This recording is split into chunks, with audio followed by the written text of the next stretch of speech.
Good morning to all of you. मेरा नाम अजय और मैं 11वीं कक्षा का छात्र हूं और आज मैं आपके सामने संचार जैसे विषय पर चर्चा करने वाला हूं। तो हम यह जानते हैं कि संचार है क्या और संचार हमारे लिए क्यों आवश्यक है।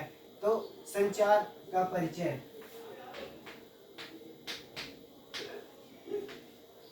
तो हमने काफी लोगों को यह बात करते हुए सुना है कि संचार क्या है और हमें संचार की आवश्यकता क्यों होती है। संचार की हमें कई कारणों से आवश्यकता होती है।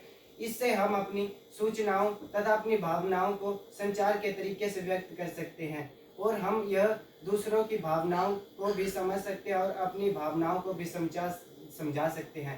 तो हम यह जानते हैं कि सूचनाओं का प्रयोग किस तरह से किया जाता है। तो सबसे पहले तो हम यह जानते हैं कि संचार यानी कि कम्युनिकेशन शब्द आया कहाँ से और इसकी उत्पत्ति किस तरह से हुई। तो कम्युनिकेशन शब्द जो है वो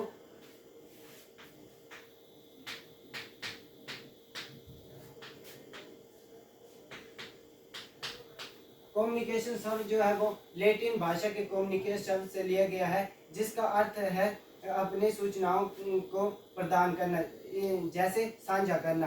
तो हम जानते हैं कि प्रभावी संचार क्या है। तो प्रभावी संचार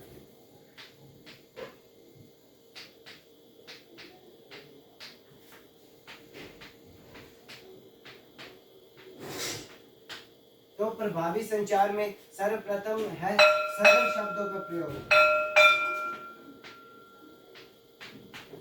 तो हमें संचार को बेहतर बनाने के लिए सर्वप्रथम तो इसे सरल रूप से बनाए ताकि हमें समझाने और दूसरों को समझने में मदद मिले, और ऐसे शब्दों का प्रयोग करें जो सरल हो और सरल वाक्यों का प्रयोग करें और ऐसे ही वाक्यों का प्रयोग करें जिनकी हमें आवश्यकता हो, किसी अन्य और वाक्यों की को ना जोड़े और सही वर्तनी का ही प्रयोग करें।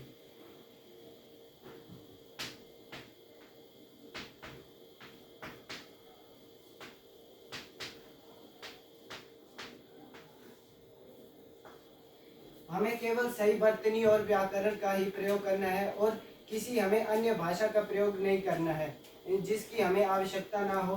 और उसके बाद अगर आप जिस भी टॉपिक के बारे में या तो किसी ऐसी चीज़ के बारे में बात कर रहे हैं तो हमें सर्वप्रथम तो यह नहीं करना है कि हमें किसी अन्य दूसरे टॉपिक पर बात नहीं करनी है उस टॉपिक के बीच में। इससे हमारा ध्यान किसी और टॉपिक पर जा सकता है, जिस कारण से हम संचार अच्छे से नहीं कर सकते हैं और केवल ऐसी ही भाषा का प्रयोग करें जो दूसरों को समझ आए। अगर आप किसी अन्य भाषा का प्रयोग करते हैं तो पहले ये देखें और उसे अच्छे से दूसरों को समझाएं और उसका अच्छे से स्पष्टीकरण करें। तो प्रभावी संचार के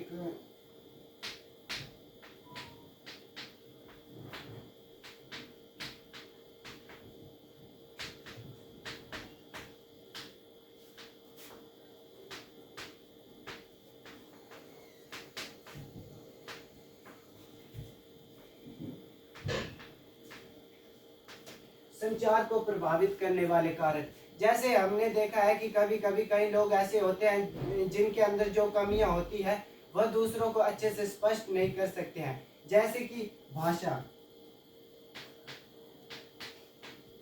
भाषा के बिना संचार करने में काफ़ी मुश्किलें पैदा हो सकती हैं। जैसे अगर कोई व्यक्ति कोई दूसरी भाषा नहीं समझ सकता है तो हम उसके साथ संचार कैसे कर सकते हैं, और भाषा के बिना संचार करना काफ़ी मुश्किल भी माना जा चुका है और माना जाता है।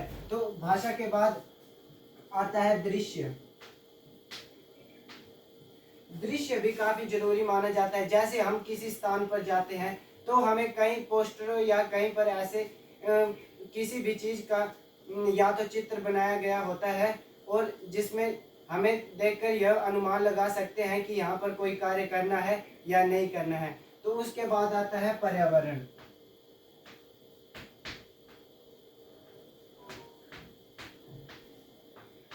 तो पर्यावरण में भी हमें काफ़ी मुश्किलें पैदा हो सकती है। जैसे कि आप किसी स्थान पर खड़े हैं और आप मान लो कि किसी सड़क के किनारे या सड़क के पास खड़े हैं, तो जो गाड़ी के हॉर्न या गाड़ी के आवाज़ से हम दूसरे व्यक्ति को अगर कोई सूचना प्रदान कर रहे हैं तो हमें यह मुश्किलें पैदा हो सकती है। या तो उस व्यक्ति को वह सुनाई नहीं देगा या तो उसको शोर के कारण कुछ समझ नहीं आएगा। तो उसके बाद है